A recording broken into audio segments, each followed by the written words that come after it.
Part 44 of Folk Trees to Talk. Hello, my friends. What an awesome week it has been so far. Thank you once again for checking in each week and either reading along or tuning in to my video blog of the Folk Trees to Talk. I stated before when I started doing videos on my book, I had no idea how long it would take. But again, so appreciate all of you for hanging in here with me. We only have 3 chapters to go after this video, so we will come to the end of the story in just a few short weeks. I also want to thank all of you from the bottom of my heart for going to Amazon.com and downloading my free book, Tell the Enemy to Scat. During the free promotion, I stayed around number 2 in 2 categories, which were awesome, and even number 13 in another category. However, if you didn't get the chance to get my book free, you still can, and I am giving it away as a free gift to you. So, again, I am so grateful for you guys and gals for all of the follows and support. Now, on we go to the end of Chapter 20, Common Friends. As the 2 women were laughing, the waiter brought them their pie and coffee. Oh, yummy, this looks delicious, Melba announced. Thank you, I have had a sweet tooth a lot lately. This pie should hit the spot, she said with a little giggle. Do you want ice cream on yours? Amelia asked, as she too was eager to dig into hers. I can have them to heat it up and top it with ice cream and crumble sauce, she said as she pretended to drool. Oh, goodness, no, I think I'll just enjoy it without the frills, Melba said as she plunged her fork in to get the first bite. Oh, my goodness, that is so delicious, she continued. I've never had a better slice of pie anywhere. Now, my mama is a wonderful cook, but even she can't make pies like Miss Maggie makes them, Amelia said as she licked the back of her spoon to get some of the gooey filling off. So you say that you've not lived in Mason Creek very long? Amelia asked, just to get to know Melba a little better. No, I've been here a little over 6 months. I moved when my father got transferred to Glenview. Unfortunately, I have not made one friend since I've gotten here. It's my own fault, though. The people in Mason Creek seem friendly enough, but I work a lot of hours so that I can spend time with my father, Melba answered. Well, I will be your friend, Amelia suggested as she licked her spoon again. I need someone that I can go hang out with. I need someone that will eat delicious, fattening pie with me, she continued with an impish smile that looked like her dad's. Well, you got it. I love pie, Melba agreed as she accepted Amelia's invitation. So how is your father doing today? Amelia asked.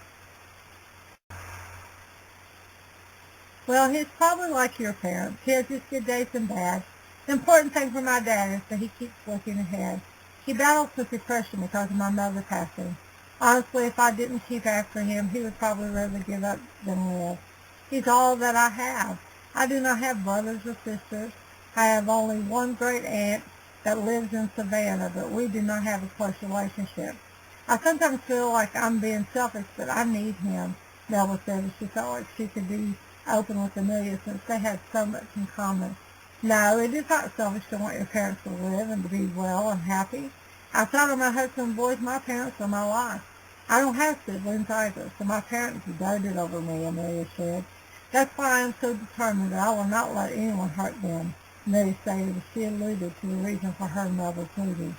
Well, that is why I work the way that I do. I guess I think if I am with my father that no one can get to him. They cannot get to him without going to me first, Melba said with a sullen look that appeared upon her face. I understand. I was blown away when I found out about the threats from my parents. I probably would not have believed any of it if I had not argued with Mr. Hodges myself, Amelia said as she listed his name. I can't tell you about all that he tried to get by with today. He must have thought I was stupid, but he has made the mistake of letting me see who he really is. He is an evil person, and he's going down. Even when my parents go home, I will not rest while knowing what he is doing to those poor, precious people.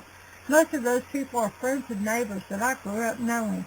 They were honest, hard-working souls who do not deserve to live their last days on earth tormented by some tyrant. Amelia ranted as she realized the more she talked, the louder she became. She then whispered again, I have a lot of evidence already, but I need to know what you know. Right now, everything would be just my word against his word. He's got so many people deceived into thinking that Glenview is a nice, peaceful place instead of what it truly is. It makes me sick to think of him living out his little egotistical fantasy at the expense of our parents. the more that Amelia talked angry she became. Mr. Hodges would have to go through her as well if he thought that he would harm her parents in any way. She was determined with or without Miss Applegate's help to see him go to jail and fires in Glenview. I totally agree. Count me in. I have a lot that I've seen and know is happening. I just prefer to find a safer place to tell about them.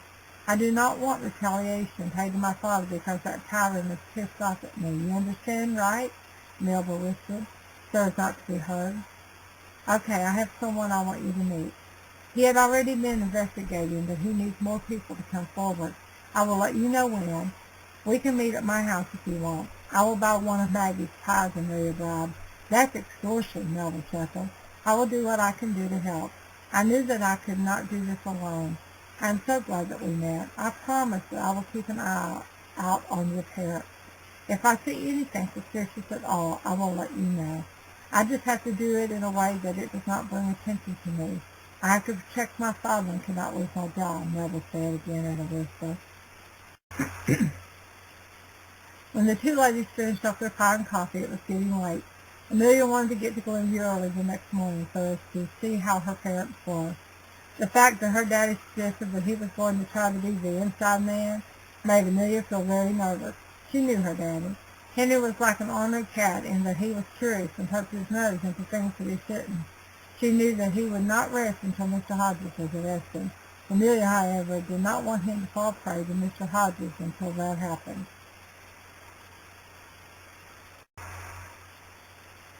Thank you once again for tuning in or reading along with me.